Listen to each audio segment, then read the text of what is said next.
Hello everyone and welcome to another episode of Patches Metal. 1, 2, 3, 4.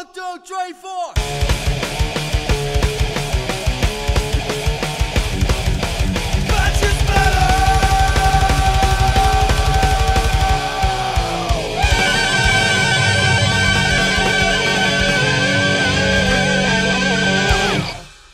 There are two elephants inside this room and I need to get rid of both of them, so I'll start with number 1. Because Lord, oh fucking Lord, did my baby metal video get out of hand. Really fucking quickly. I've literally gotten 80% of all my dislikes over all my videos just on the day I released the baby metal video. I mean, fucking look at it. And I really tried looking into it because I was really wondering, like, do these guys really hate me this much, or did they not get my message? I mean, I never once in the video stated that baby metal sucks or anything, or that they're a terrible band. I just mentioned they were very overrated. But then I found something out, because I started looking at my total views over my YouTube lifetime, which looks like this. And then I looked at the total minutes viewed per day, which looked like this. If you still don't get what I'm trying to say here, I'll just explain it in words.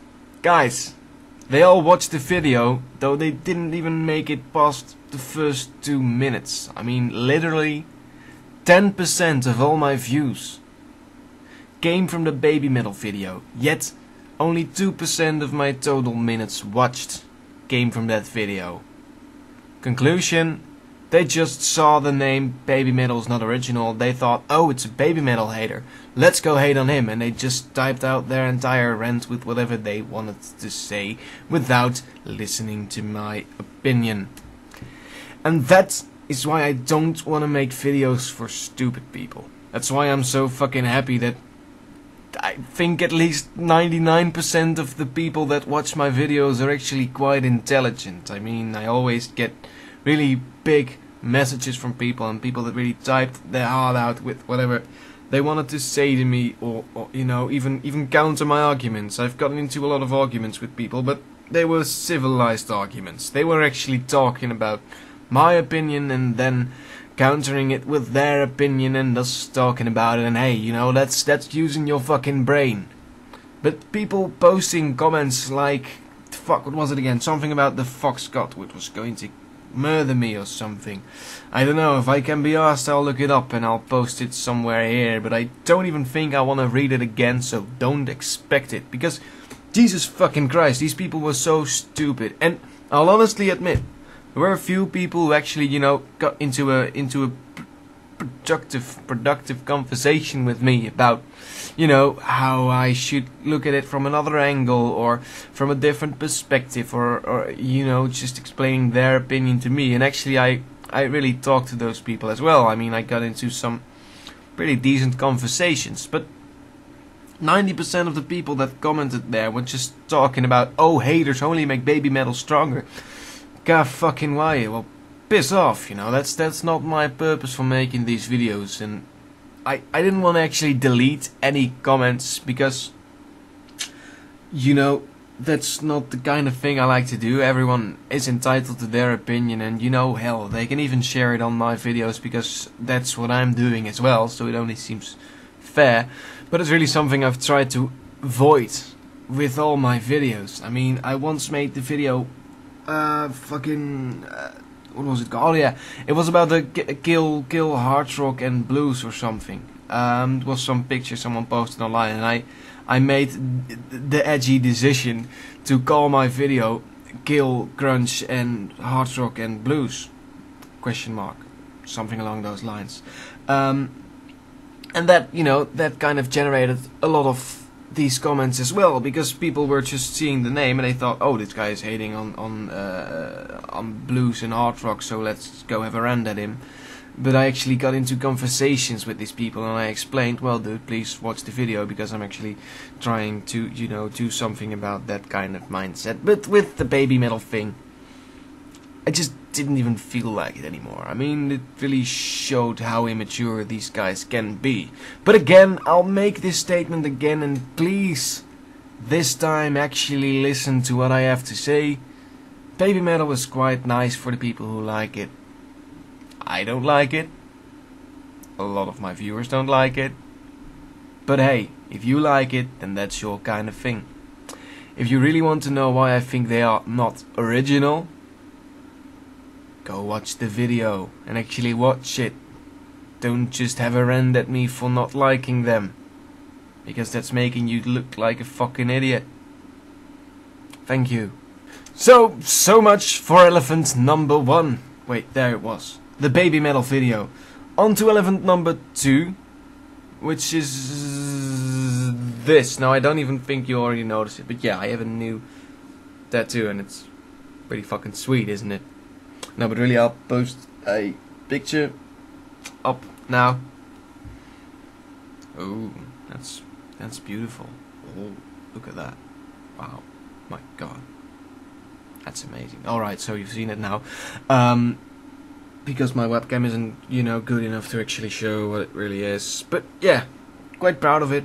It's going to, you know, be finished eventually with like it being filled up over here and at the back as well, because it's not really connecting very well.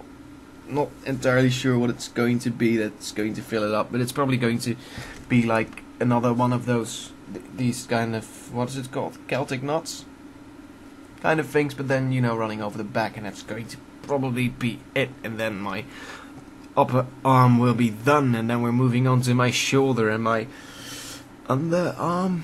Not sure what the English word is. It's my something over here, and then, you know, we'll see where it's going to end. Probably nowhere. However, this video is far from over, because we have a lot of more things to discuss, of which the first is I want to make a new Q&A video, because I've been getting some questions that I really want to answer in video form, but it's kind of lame to just answer one question at a time in every single video. So, guys, if you have any questions for me, anything you want me to do, anything you want me to talk about, whatever, please launch it my way on here as a video, on Facebook, on Instagram, which I've joined yesterday, and I quite like Instagram. It's pretty fun. So yeah, just wherever you want to share your questions with me, let me know, because it's always really fun for me to make those videos. I honestly admit those videos were most fun to make in my entire YouTube career. So now the last thing I wanted to talk about, which is also going to be more of kind of an open discussion with you guys, if it's going to lift off. It's earning money with these types of videos, and I'm not specifically talking about myself, though I am thinking about, you know, future plans, but that's another subject, I guess. I've been seeing a lot of YouTubers lately who've been earning money with their videos creatively. And it's not per se creatively as in their own creativity, but this thing called what is it, Patreon.com. Have it open and all of that. I know it's not really new, but you know, this Patreon thing is really lifting off. For the people that don't know about Patreon, it's a website sort of similar to YouTube. It's where people post their videos. However, the difference between YouTube and Patreon is that you pay to be allowed to follow someone. It's not directly that, but you know, you pledge to pay certain amounts of money for certain things they do. So it could be like $1 for every month they make videos, or $5 for every video they make, or $50 for every year you are with them, or whatever. It kind of works like that, and the benefit it gives the viewers is that you get specific rewards for paying a specific amount of money. So for instance, I'll just grab the first one I'm going to find. This is Major to Minor Girls Just Want to Have Fun by Chase Holfelder. Just to have a, you know, an example look of what he offers. For $1 you get exclusive access to his Patreon stream, where I frequently interact with my fans. You'll be the first to hear of new songs I'm working on, blah blah blah. For $3 you get, well, access to the new videos before it goes live on YouTube. and you get the exclusive Patreon stream. For $5 you get high quality MP3 downloads of his recordings, well, etc, etc. And I think this is quite cool. I think it works in a quite nice way, and like I said, it's not something I'll be doing anytime soon, because I know, I don't even have the time to properly film for YouTube. But it got me thinking, on what level is this selling out or not? Because the term selling out, especially within YouTube, well, within the video and the music industry, the term selling out has been used really loosely. It's like whenever someone wants to make money with what they're doing, they're being sellouts. Or whenever someone, alters their quality and the things they're offering their fans related to money, it's called being a sellout. And I think people don't really understand what goes on in, making videos and making music, if they really think that is selling out. And I know there are guys like, for instance, Infidel Amsterdam. He doesn't charge a single cent for whatever he does, and that's something amazingly respectable. And I honestly say I couldn't do it. If I'll ever get to his level, I wouldn't ever be able to do it without, at least wanting to earn something with it. And that's not because I think I am entitled to it, or because I don't like doing this for free, because I've been doing this for free for 1.5 years now. It's just that there goes so much time and effort into it that it's kind of required to have something back. I mean, just for instance, I really want a new camera because this. I mean, we can all agree that that's one thing my videos quite lack. Proper HD quality, especially my sound as well. I mean, I can't go above this volume without the audio clipping like crazy. I'm quite sure it just clipped. I can't see it, but I'm sure it did. And I guess what I'm trying to say is YouTubers like me and like a lot of other people already spend a lot of money into, making videos and making people laugh or making people happy or making people interested in stuff. And it's nice to have some kind of perspective into breaking even, at least breaking even. Because like I said, I already consider buying a new camera, but if that means, spending so much money on something I'm just not ever going to see back, then it's quite a difficult decision for me to make. And I know this is my hobby, and I'm not, I don't actually think I'll ever be able to make patches my full-time job, even though it would be really, really fucking awesome. But it's difficult to make decisions like that, knowing that you'll probably not be getting it back. So initiatives like Patreon, or like getting sponsorships with something like, mention this and that in your video, and in return we'll pay for your camera. Just saying an example. Those things are quite nice to have, and if people think that's being a sellout, then please do explain what another way would be. It's like musicians. They always complain about not getting paid enough, and then there's always people saying, yeah, but you're doing what you love, right? And it's your hobby, and did you expect to make a lot of money? And I'll just right now speak for every musician when I say that no, of course no musician ever starts making music because they expect to make a lot of money with it.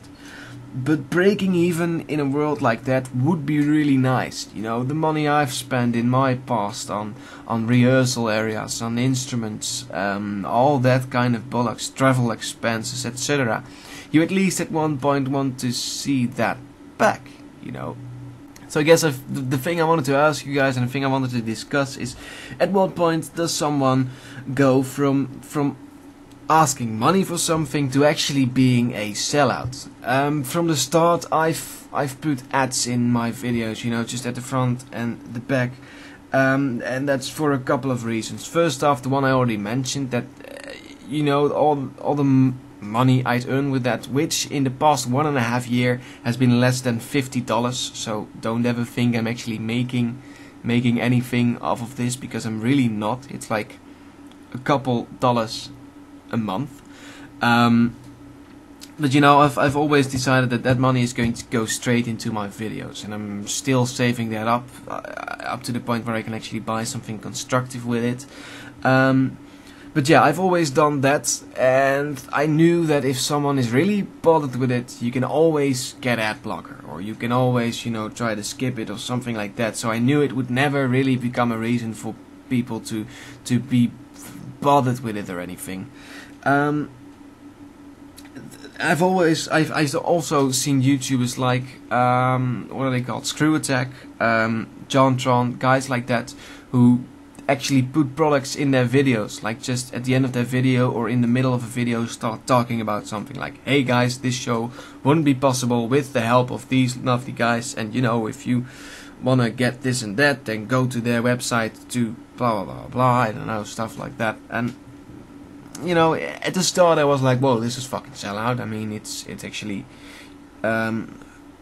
damaging the qualities of your videos. But then later on I realized, you know, it's not that bad actually. I mean, they always make jokes about it. They always actually in-depth talk about the product, like, oh, wow, this would actually be really cool because you can get this and that. Like JonTron talks about audiobooks, and then he talks about which audiobook he liked. And I mean, I know it's really product placement and it's just, you know, commercial marketing, but it's at least done in a nice way. It's not like just a gigantic Coca-Cola sign somewhere in the middle of the video. And then, well, the third one, like I said, was Patreon, and Patreon is probably the one I'd like the most. If ever at any point in my career I'd want to, you know, try making this into an actual full-time job or something, I would turn to Patreon, because it's the surest way, and it's one where people actually get rewards for paying money instead of having to wait or sit through another one of those advertisements. So, like I said, the question I have for you guys is, what do you think? Would you be willing to you know, pay for a Patreon from me or from someone else? Would you never join a Patreon? Would you only do it if you knew that they would make, you know, 3 videos every week or something like that? What's your thoughts on it? And, well, like I said, at what point do you guys think that someone actually becomes a sellout? So guys, that is kind of it for this video. Please don't forget to leave me a question for the Q&A video. Please don't forget to answer the last question I asked about, you know, selling out, because I'm really wondering what you guys think about the entire subject. Like the video if you liked it, subscribe if you want to see more, blah blah blah, and I will see you guys next time again. 1, 2, 3, 4.